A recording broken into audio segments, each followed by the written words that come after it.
South ఇండియాలోనే అతి తక్కువ ధరలకి రత్నాలనందించే ఏకైక సంస్థ 6JVR. ఓకే, సో ఈరోజు మన కార్యక్రమంలో మనందరం వేచి చూస్తున్నటువంటి స్పీచెస్ మొదలవ్వబోతూ ఉన్నాయి. మా మెగాస్టార్ చిరంజీవి గారు తరాలు మారినా, తారీఖులు మారినా, పద్ధతులు మారినా, పలుకుబడులు మారినా ఎన్నటికీ మారనటువంటి స్టార్డమ్ మా మెగాస్టార్ చిరంజీవి గారిది. పద్మవిభూషణ్ మెగాస్టార్ చిరంజీవి గారిని సభను ఉద్దేశించి మాట్లాడవలసిందిగా రిక్వెస్ట్ చేస్తున్నాము.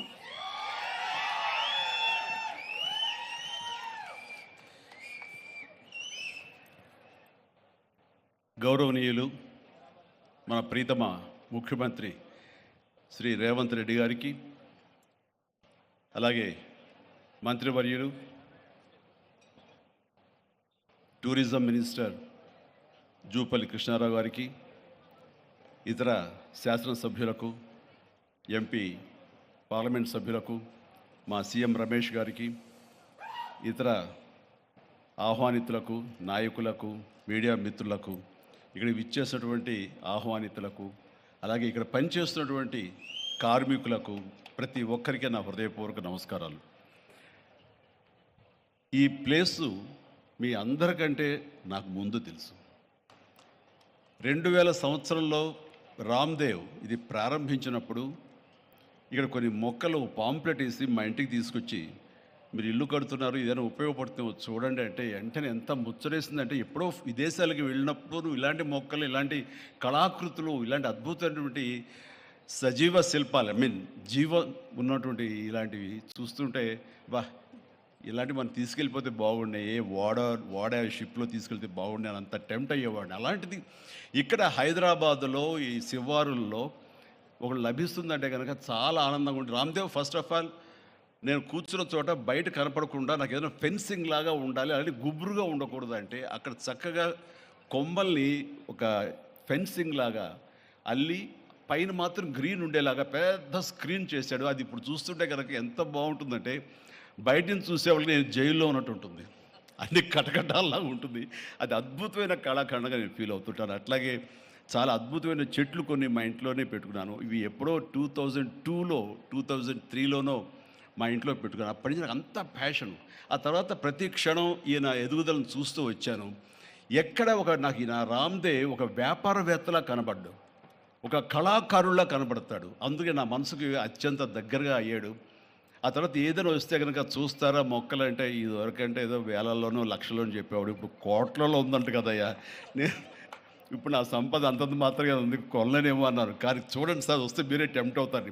ఇప్పుడు గౌరవ ముఖ్యమంత్రి గారితో పాటు అన్నీ వీక్షిస్తుంటే ఎంత టెంప్టింగ్ ఉందంటే, ఇవన్నీ మన ఇంట్లో పెట్టేసుకుంటే ఎంత బాగుంటుంది అనిపిస్తుంది. అంత అందంగా దీనికి కావాల్సిందండి వ్యాపార దృక్పథం కాదు, కళాకారుల హృదయం, కళా హృదయం ఉండాలి. నా మటుకు నేను అతని ఒక కళాకారుడుగాను, ఒక ఆర్టిస్ట్గా చూస్తాను. నేను అంత తపన లేకపోతే, అంత ఇష్టం లేకపోతే సుదీర్ఘకాలం 24-25 ఇయర్స్ పాటు దీని మీద ఎక్స్పెరిమెంట్ చేస్తూ, ఎన్నో చోట్ల రీసెర్చ్ చేస్తూ, ఎక్కడెక్కడ ఏమేమి మొక్కలు దొరుకుతాయి, ఎక్కడెక్కడ ఈ శిలాకృతులు దొరుకుతాయి, ఆ శిలలు ఇక్కడ ఎలా తీసుకురావాలి అని దాని మీద అది దుర్భేద్యం అనుకోకుండా ఇది సాధ్యమే, ఇది మన ప్రాంతం వాళ్ళకి, మన హైదరాబాదుకి, మన స్టేట్కి అందం తీసుకొచ్చేది, మన దేశంలోనే గొప్పగా చెప్పినటువంటి గొప్ప పార్క్ అవుతుందని ఆయన మనసులో మెదిలిన ఆలోచన, ఆయన పడ్డ కష్టం, తీసుకున్న శ్రమ ఈ రోజున ఇక్కడ అద్భుతమైన కళాఖండంగా ఇన్ని ఎకరాల్లో చోటు చేసుకుందంటే కనుక నా భూతో నా భవిష్యత్తు. ఎవరైనా సరే అంత డబ్బులుంటే కనుక ఏం వ్యాపారం చేద్దాం, ఇంత స్థలం ఉంది కదా, దీన్ని ఎలా రియల్ ఎస్టేట్ చేద్దాం, దీన్ని ఏదో గవర్నమెంట్ వాళ్ళ మన్నలతో వాళ్ళ పర్మిషన్లతో తీసేసుకుని అక్కడ మనం మల్టీ స్టోరీ పెట్టుకుంటే ఆయన జీవితం కాదు కదా, తరతరాలు కూడా నిలిచిపోతాడు. అలా కాకుండా ఆయన కేవలం ఒక లోపల ప్యాషన్, చిన్నప్పటి నుంచి కాలేజీ రోజులో చదివే దగ్గర నుంచి, ఆర్ట్ కాలేజీలో చదువుతున్న దగ్గర నుంచి కూడా ఆయన మదిలో ఉన్నటువంటి ఆయన బ్రెయిన్ చైల్డ్. అలాంటి దాన్ని ఈ రోజున ఈ రూపం తీసుకొచ్చారంటే ప్రతి క్షణం, ప్రతి కార్నర్ ముఖ్యమంత్రి గారు చూసి ఎంత ముచ్చటపడిపోతున్నారంటే అంత ఇంత కాదు. ఎలా చేశారు, ఇది ఎలాగ వచ్చింది, అది ఎలా వచ్చింది ఆయన అడుగుతున్నారు. నేను కొన్ని అడుగుతున్నాను.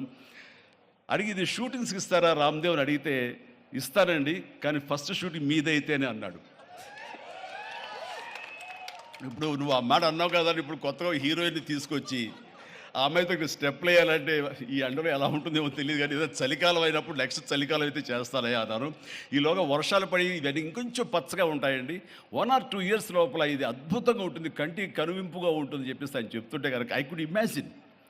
అట్లాగే ఇక్కడ వెడ్డింగ్ ప్లాన్ చేసుకోవచ్చు, వెడ్డింగ్స్ కానీ ఇతర రిసెప్షన్స్ కానివ్వండి, పలు ఈవెంట్స్, అలాగే ఐస్కి సంబంధించినటువంటి ఆ స్కేటింగ్ సంబంధించిన చేయాలని ఇలా ఎన్నెన్నో ప్లాన్స్ ఉన్నాయండి. అవన్నీ కూడా చేయగలడు, ఆ సామర్థ్యం ఉంది. అలాగే ప్రభుత్వం కూడా ఖచ్చితంగా సపోర్ట్ చేస్తారు, అందుకు సమాయుత్తమై ఉన్నారు ఆయన. అందుకనే ఎంతో బిజీగా ఉన్నారు సీఎం గారు. వాళ్ళు చూస్తే కనుక మనుషులు ఇంటి చుట్టూ ఉన్నారు. అవన్నీ పక్కకు పెట్టి, ప్రోగ్రామ్స్ అన్ని పక్కకు పెట్టి నిన్నటిదాకా ఆయన ఎలక్షన్ క్యాంపెయిన్ ఎక్కడో చేసి వేరే రాష్ట్రాల్లో వచ్చి రామ్దేవ్ మీద ఈ ప్లేస్ మీద ఎంతో ప్రేమ లేకపోతే, ఇలాంటి దాన్ని మనం ఎంకరేజ్ చేయాలి అని ఆయన ఉద్దేశం లేకపోతే ఇంత ఓపికగా ఈ ఎండ్లో ఆయన వచ్చేవారు కాదు. ఫస్ట్ ఆఫ్ ఆల్ ఆయన ఇక్కడికి వచ్చి దీన్ని ఎంకరేజ్ చేస్తున్నందుకు వారికి మనస్ఫూర్తిగా అభినందనలు తెలియజేస్తున్నాను ముఖ్యమంత్రి గారికి. ఎందుకంటే అలాంటి వాళ్ళు అనుకుంటేనే, వాళ్ళ కళ్ళలో పడితేనే, వాళ్ళు ఇంప్రెస్ అయితేనే దీనివల్ల ఎంతోమందికి ఉపాధి కలుగుతుంది, ఇది ఎంతోమందికి కనువిందు కలుగుతుంది. మరి ఎంతోమంది ఈ ప్లేస్ని వాళ్ళ ఈవెంట్స్కి ఉపయోగించుకుంటారు, తద్వారా టూరిజం పెరుగుతున్న ఉద్దేశంతో కూడా మన జూపల్లి కృష్ణారావు గారు దీన్ని ఎంకరేజ్ చేయడం కోసం సమాయత్తమై ఉన్నారు. అలా ప్రభుత్వ సహకారాలు దీనికి మెండుగా ఉంటాయని ఆశాభావం వ్యక్తం చేస్తూ, మీరు ఏదైతే కనుక ఊహించారో రామ్దేవ్, అది త్వరలో ఖచ్చితంగా అవుతుంది. ఇవి అద్భుతమైనటువంటి ఒక ల్యాండ్ మార్క్ అవుతుంది, ఒక కళాకృతి అవుతుంది. అది రాష్ట్రానికి వన్నీ తీసుకొస్తుంది, హైదరాబాద్కి తలమానికంగా ఉంటుంది. ఒక హైదరాబాద్ ఒక ఇల్లు అనుకుంటే ఇంట్లో ఒక అద్భుతమైన పెయింటింగ్ పెట్టుకుంటే ఎంత బాగుంటుందో, ఆ పెయింటింగ్ ఈ రోజున ఈ ఎక్స్పీరియన్స్తో నేను చెప్తున్నాను, this will be a beautiful piece of art. అందుకని మరొకసారి వారికి నా హృదయపూర్వక ధన్యవాదాలు, అభినందనలు తెలియజేస్తూ ఈ అవకాశం వచ్చినందుకు అండ్ సీఎం గారితో నేను ఈరోజు ఈ ప్రోగ్రాంలో పాల్గొన్నందుకు నా సంతోషాన్ని తెలియజేస్తూ all the very best, God bless.